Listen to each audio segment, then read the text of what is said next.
Hi, welcome. So we are going to start with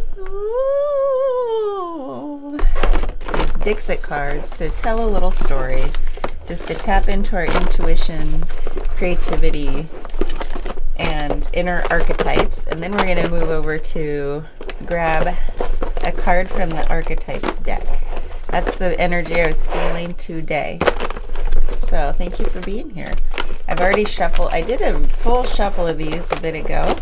And now I want to pull a couple cards. Ooh, I don't think I've seen those before. Thought about getting like 4 or 5 cards today. Let's do 5. I like odd numbers. Aha! Alright. There's a way. What do we have here? I'll move this so you can see. Woo! Limited space. All right.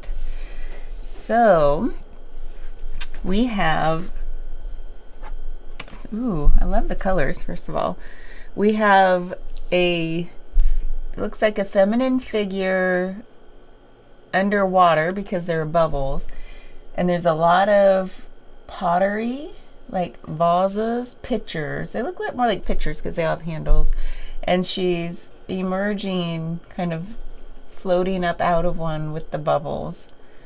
So it feels like somehow emerging from a container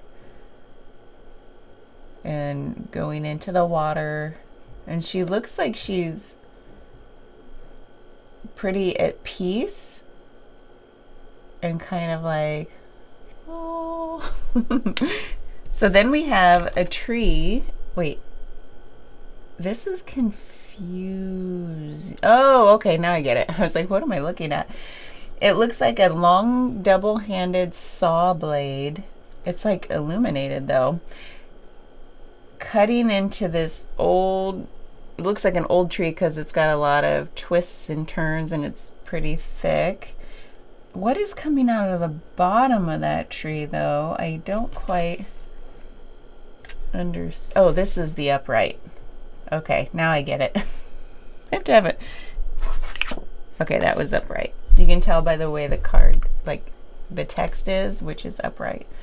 So this saw blade is cutting into this old tree, and something is, those look like little hot air balloon type things coming up out of the tree. It's very mystical, magical fairyland. But what is it about this illuminated saw blade cutting through an old, like, twisted tree? It almost seems like the word clarity is coming to me. The word freedom, ease, flow coming out of containment there. And then we have a book with, it looks like a dove, maybe. I don't know, birds, but some sort of peace. There's the word coming to me about peace because of the peace dove. And coming out of this, looks like a really old book. So something about story and something releasing from the story to come to peace. And then we have this old owl, another tree imagery with apples or ornaments hanging from the tree. And this bird, this owl, is eating one of them. So maybe it is like an apple. And he looks like he's wearing a vest. He looks very, I don't know what he looks like. I don't know what to make of that. And then we have another hot air balloon imagery with the head coming out of like the neck hole and other people holding up this individual and yet another bird and kind of emerging into the clouds. So immediately I'm thinking of, there's a lot of imagery of rising up. So let's just say that's a common theme. Rising up out of maybe what was or old stories or the expected and gaining some new freedom, clarity, and peace out of that. So there's definitely like a rising up imagery here. Let's go ahead and put those aside, and we'll see if anything comes to us as we read the archetypes card. So what card is going to come at us? I love also, like, there's a lot of white in terms of the emergence, like the rising up quality, white, clarity, peace, and then the like wisdom of the owl, the white of the feathers. So I wonder what we can learn from that. So maybe it's a time in your life where that's happening, or that's going to be happening maybe in the coming year, where this year may have felt a little heavy, a little like I was rooted in, a lot of tree imagery, a lot of grounded energy, maybe contained energy, and then the energy maybe coming at us is one of like loosening and gaining some new clarity about our journey through life. Where are you on your path? All right. I want to get, these are sticky, so I'm going to pull in the ring. Ooh, the ring. I'm not sure if we've had that one before. LVII. Maybe it's been a while. There we go. The ring, the infinite, the wheel, the connection. The ring is an image of connectedness rather than viewing life as linear, as a series of progressive achievements. The ring challenges us to sense the cyclical, infinite nature of our world and experiences. Beginnings and endings fall by the wayside as we practice seeing ourselves as part of the cosmic circularity of creation. I like that alliteration. For this reason, it's no surprise a ring is worn on the finger to represent eternal love that surpasses space, time, and worldly things. So much can be projected onto this archetypal image because it mimics the Earth's orbit around our great sun and the intimate bond between two lovers. It is the micro and macro united. This card calls us to deepen connection with self, other, and the world at large. Meanwhile, there may be a literal ring waiting to adorn your finger. This is about connectedness, humility, and sacred cycles. And then it says the dark element, the shadow side of this would be unconscious repetition, starving for connection. And that says go deeper. Rilke's I Live My Life in Widening Circles. Oh, I think I've read that poem. He's one of my, if not my favorite poet, Rilke. I Live My Life in Widening Circles. Hold on, I gotta pause and pull that up. We gotta read it. Okay, I found it. I had to Google for a while because I feel like each one had slightly different verbiage, and then I'm like, which one do I trust? Oh, so this is from the onbeing.org site. You know On Being by Kristen Tippett. I haven't listened to her in a while, but so I'm like, she seems trustworthy. Widening Circles, written by Rainer Maria Rilke. Translated and read by Joanna Macy. Maybe that's just the translation then, the differences in the verbiage. Okay. I live my life in widening circles that reach out across the world. I may not complete this last one, but I give myself to it. I circle around God, around the primordial tower. I've been circling for thousands of years, and I still don't know. Am I a falcon, a storm, or a great song? Got the chills. Oh, so good. So again, connectedness, humility, sacred cycles, or unconscious repetition, starving for connection. Take stock of the jewels you adorn yourself with. Watch out for rings you wear out of habit. They keep you connected to the old you. I often think about that with jewelry. There's only like one piece that I keep coming back to, and it's a silver chain, which I took off because I went for a massage this morning. And then, so I'll put it back on, and then of course my wedding ring. But every time I put on I don't wear a lot of rings now because I'm a body worker. They get in the way, and then I would be always taking them off anyway. So I'm like, nah.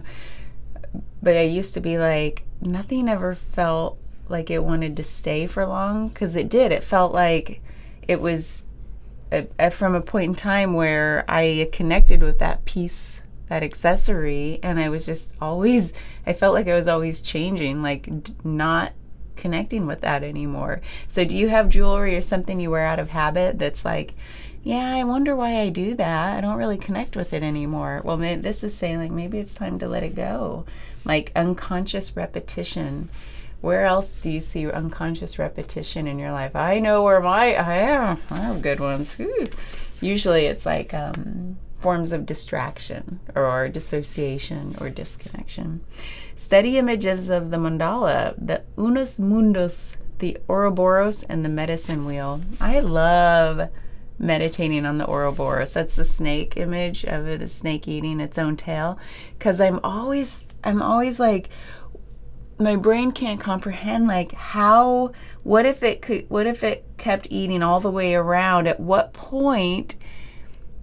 Okay, this is trippy to think about, but at some point the head has to come back around and like eat its own head, and at that point like the teeth are coming down over the teeth, or coming down over the teeth, or coming down over the teeth. Like, what would happen? At what point would it bleep out of existence, right? So it could obviously never truly happen, right? But it has me meditating on that whole, like, the whoa. But really it's about the cycles of renewal, you know, and the cycles of life. So I take it to a place of like, how the hell would that work? And like, at what point would you see the image of the head eating the head eating the head? It's trippy. Okay, so the ring. Unconscious repetitions of cycles. Like, you don't need that anymore. So I wonder where we see us rising up out of the unconscious, right? Because this is old stories, how we've kept ourselves limited or trapped, maybe connected to other people's ideas of us, and trying to rise above like the traps of what we feel like other people are, you know, putting on us, even though that all really comes from the inside. But this is like this energy of like breaking free. So what is it about breaking free from old cycles? So hold on. Let's go ahead and, I haven't used these in a while. Let's see what message we get from the cards. All right. And the Six of Swords crossed by the Eight of Cups. This is funny because the Eight of Cups, okay, hold on. Six of Swords is this feeling of you're traversing through a situation. So they say from like the choppy waters, you're moving into the calmer phase of life, right? And we already said that. Where is it that you're breaking free from something? And usually that means like an ease, a freedom, like I can breathe again, like an ease to your way of living. So that's the phase we're going into. And then the Eight of Cups is this energy of moving on, not looking back, not settling for less, right? And then when it's in the crossed energy, how might that, like, or would we be maybe trying to bypass or move on too soon? So that's what I get from this, is like, we really need to honor the journey we're in, right, with the Six of Swords. And then how might this energy of like moving on be really holding us back? And that might be when we try to move on or move through something too quickly without really trying to integrate every part of that journey along the way. And when I think about the cycles, like unconscious cycles and repetition and things like this, oftentimes moving quickly through something or bypassing it has us repeating cycles because we haven't integrated the learnings along the way, right? So that's the big picture of this story. Let's see what else we got. Where do you feel that in your life? You know, I love to ask that. I've told you mine pretty recently, I think, that I was always one to run to the next thing. Run to the next thing, run to the next thing. New, excitement, adventure, and never learning anything, let alone integrating what I learned until many unconscious repetitions of those cycles. And then finally, slowing down enough to hear my own voice. So where in your life, mine was like literal moving so many times in my life, literal seeking the next adventure, like to stay stagnant, to stay in one place always felt like stagnant to me. Now I don't feel that way, but there was a long part of my life, 30 years, that's all, that did feel like that. Okay. But where in your life do you feel like this, something telling you to wait, don't move too quickly through this? As hard as it may feel, something's calling you to slow down and feel and learn the hard things so that we don't bypass and so that we don't repeat old cycles afterwards. So you have the High Priestess, the Knight of Pentacles, and the Hanged Boy, which is the Hanged Man. Okay, guys, we couldn't have gotten a better confirmation for slowing down and tapping into your own wisdom. So the High Priestess is that energy of, first of all, it's big energy, it's major arcana, and it's the biggest card about intuition. Okay, so something's telling you to not just slow down, but there's this, how are you listening to your own voice, your own wisdom? Do you know what that means? I wouldn't have known what that meant for a long part of my life. Maybe I'm a slow learner. But oftentimes, I did it this morning. So that's the most recent example, is when I woke up. I know I didn't have to jump out of bed right away today because I had a late start for my work day. I'm going there shortly. So I thought, okay, let's do my own little loving kindness meditation. So I just laid there, brought my hand, and slowed down, tried to quiet my thoughts, not think about, what do I have to do? And all those, my mind wants to spin on different things. And I said, let's stop that, because I know that my inner knowing comes when I can quiet my thoughts. And sometimes I feel like I have to force myself to be still, because I'm up in the morning, 4 a.m., I'm ready to go. I've always been a morning person, so I'm like, yes, let's start the day. So it feels like forcing myself sometimes to lay there and be still and be quiet, stop my thoughts, even though I'm like, yeah, but that's the best part of the day, when my thoughts are most productive, so that's a cycle I'm trying to break. And I have to be quiet and quiet the thoughts so that deeper things can emerge. And they did. This morning, all kinds of great things emerged. And I was like, when will I'm learning, that's why I did it, but when will that be my steady state, right? Where I don't feel like I have to force myself to do it. It's becoming less and less I shouldn't paint the picture like that, but where in your life do you feel like something's calling you to slow down, and that's how you tap into your deeper wisdom?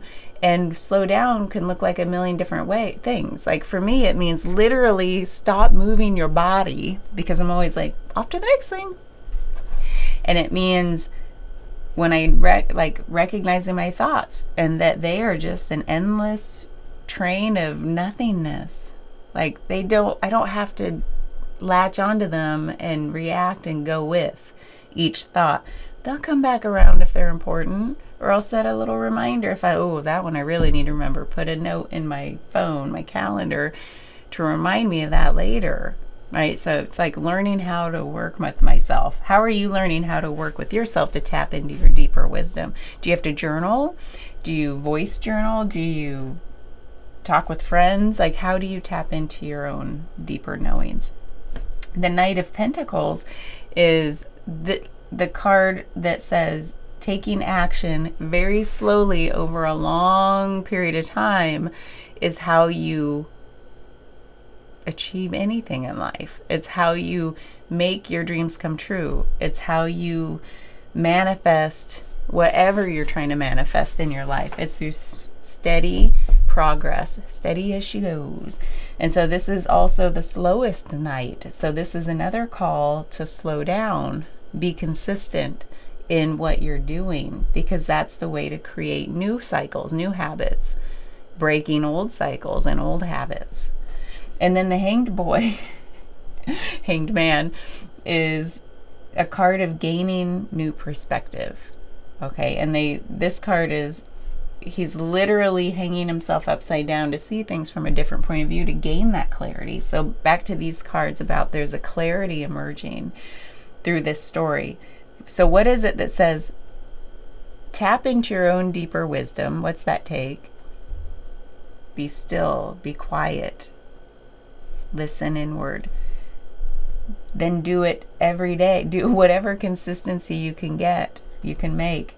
This says be consistent, be steady, be diligent.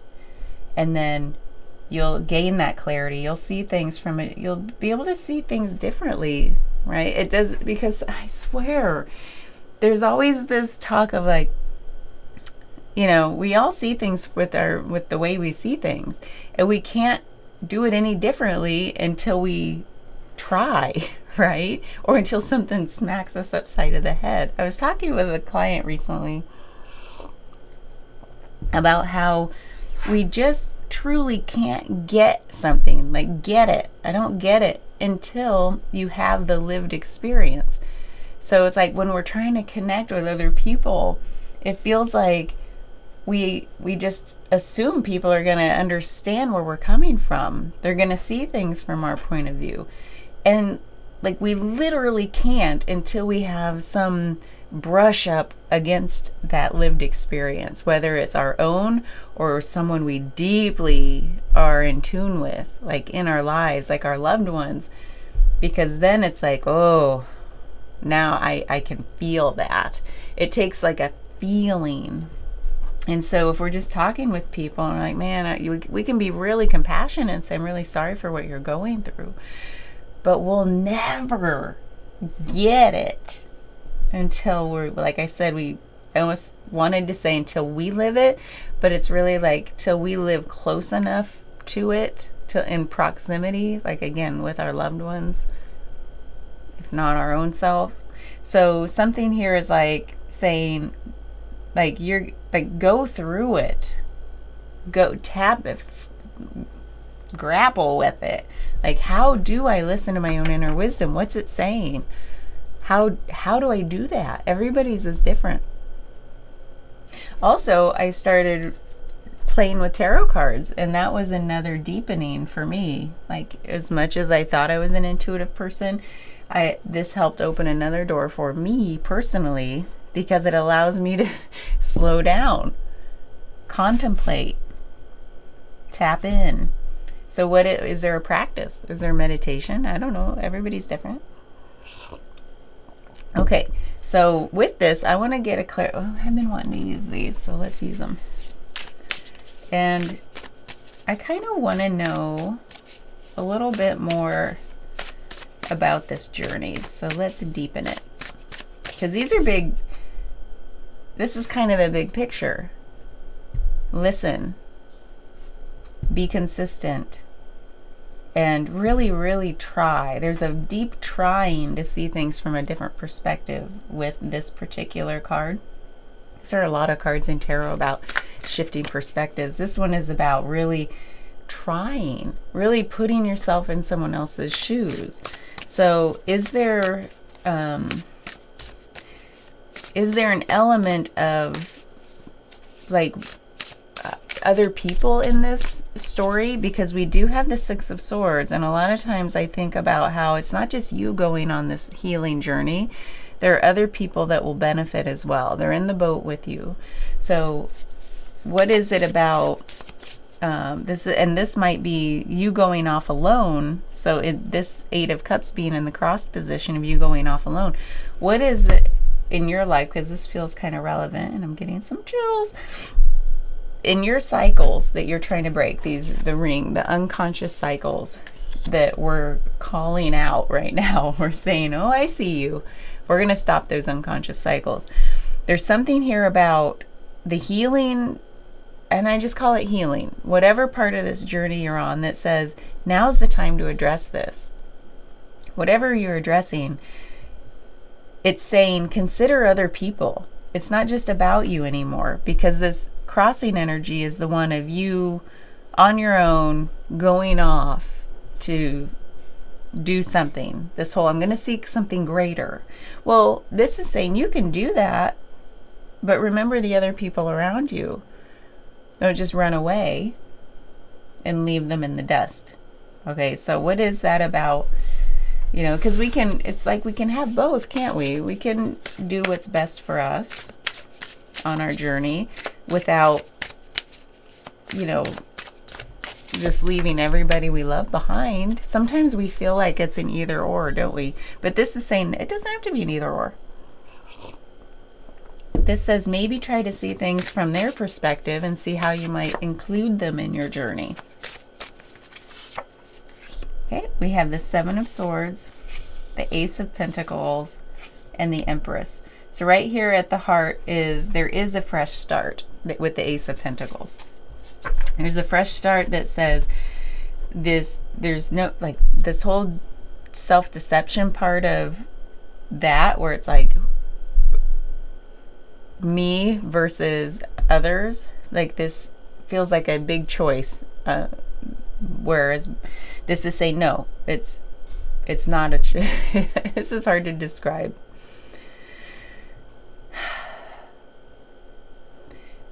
There's something here in this where it's like, well, I'm supposed to be, this is my journey, I'm taking care of myself, I should be able to, at this point in my life, achieve what I want to achieve, right? Sorry, you can't see these cards. But here, this with the Seven of Swords, there's something that says things aren't what they seem with this, the fresh start being the Ace of Pentacles.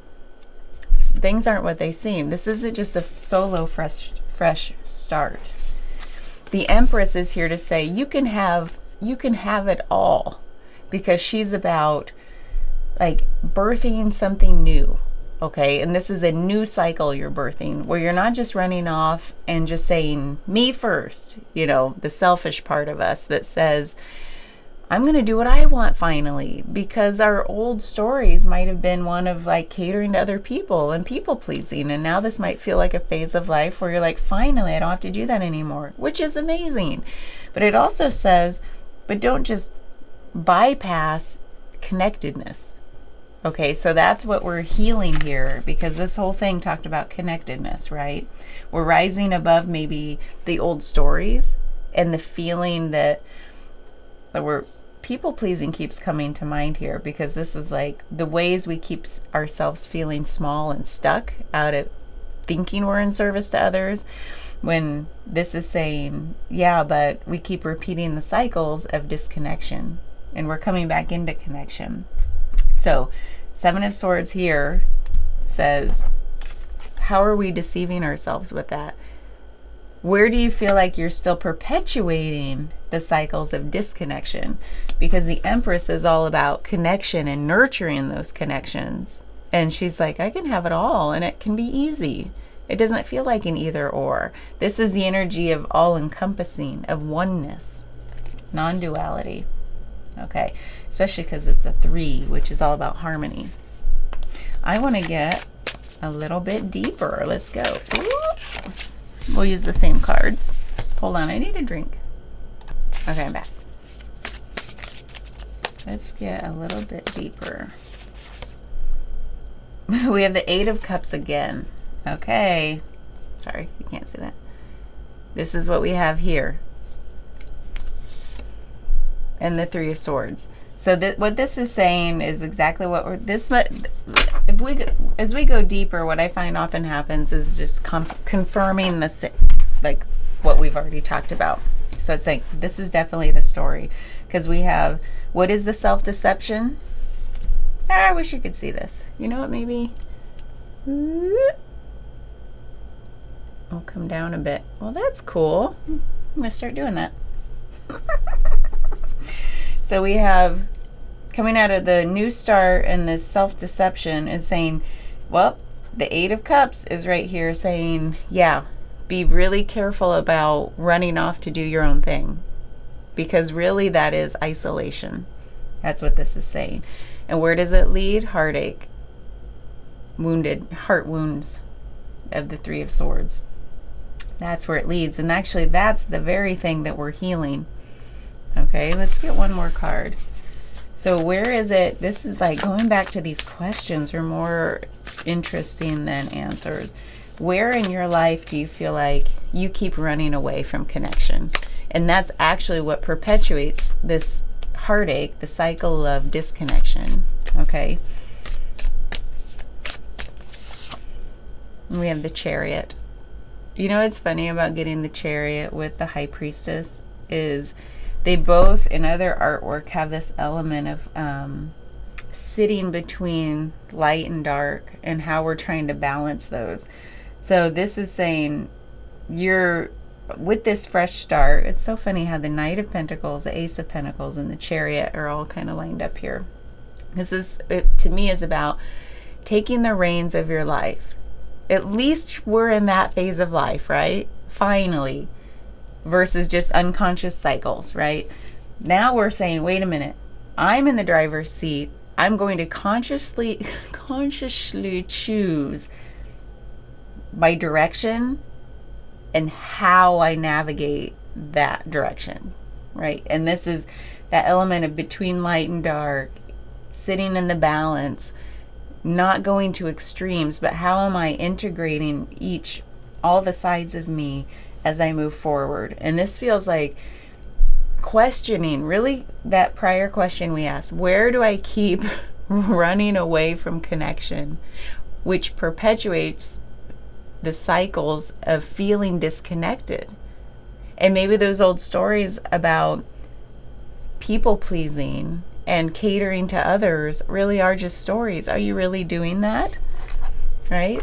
Or are you usually that has this feeling of like setting boundaries. Is it time to set real boundaries? Really call into question, where do I draw the line in how other people treat me? Then I don't feel the need to people please, right? Because I'm not scared of being whisked away at their whim, like falling, like, because usually that feels like I'm not sure of my own boundaries, so I'm not so worried about other people crossing them, but I'm worried about me crossing. So this is like, where have I crossed my own boundaries? Because I didn't define them well, and then I have regrets about where that took me in life. So, because now with you in the driver's seat, this is like, I'm not scared of anything, and I know exactly where I'm going. And anything that happens along the way, I'm fine. I can handle because I know my boundaries, right? I know how I'm integrating the light and the dark, the connection and cycles of disconnection. How am I integrating those learnings in my life? And it takes reflection. I mean, the Six of Swords is a card of reflection also, because it's about healing something from that. Like, what are those turbulent times in life? When we say we're going, in this card, we're going from the turbulent waters to the calm waters. We are healing something because we're first acknowledging that cycle even existed. So all of this takes some real honesty with yourself. And that takes quiet. It takes introspection, giving yourself the time and space. Okay, so that's where we ended with this one. I'm going to go mark up. There you go.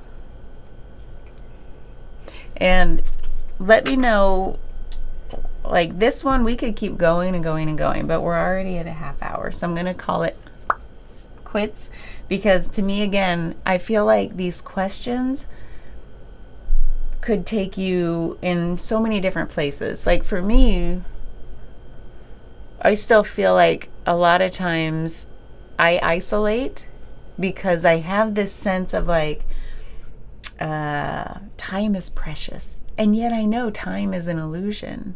And yet by isolating to protect my time, I feel like then it disappears because I'm like too focused on the time. This doesn't happen every day, but it's enough of a unconscious cycle that I'm making conscious. Now it's like turning the tide. It's like the more I just leap into connection with others, every opportunity to connect now, it's like, yes, yes, yes. The more I do that, the more I'm in a state of flow and I'm not even paying attention to time, right? And it doesn't feel like I'm losing it. It doesn't feel like I'm wasting it by any means when I'm in connection with other people. So for me, that's my own unconscious cycle that I've spent a lot of time with, tapping into that inner, like listening deeply about, is that even true that I need to do that? That I feel like, oh, yay. Like I say this on here sometimes. I'm like, yay, I have a whole day to myself. I'm so happy. You know, I get to do all my little fun, creative things. And then oftentimes it's like, I'm so focused on preserving that time that it's like, it feels like it goes too fast, doesn't it? Do you ever feel that way? And then when I'm in connection with other people, just flowing, having fun, paying no attention to time, and it feels like the days are so long. So it's such a paradox. So what are those cycles? Because when we call them into question, we can see the paradox. We can see like, oh, damn, it becomes so clear. I'm sure I have many others, but that was top of mind because, man, I love seeing a whole empty day on my schedule where I'm like, yes. I think I just spit. And then it's like, it's such a cycle I go through. What is yours? Let me know. Let me know. I wish we could talk because I just feel like there are other good questions here. But I got to turn my laundry over. So thanks for being here. Bye.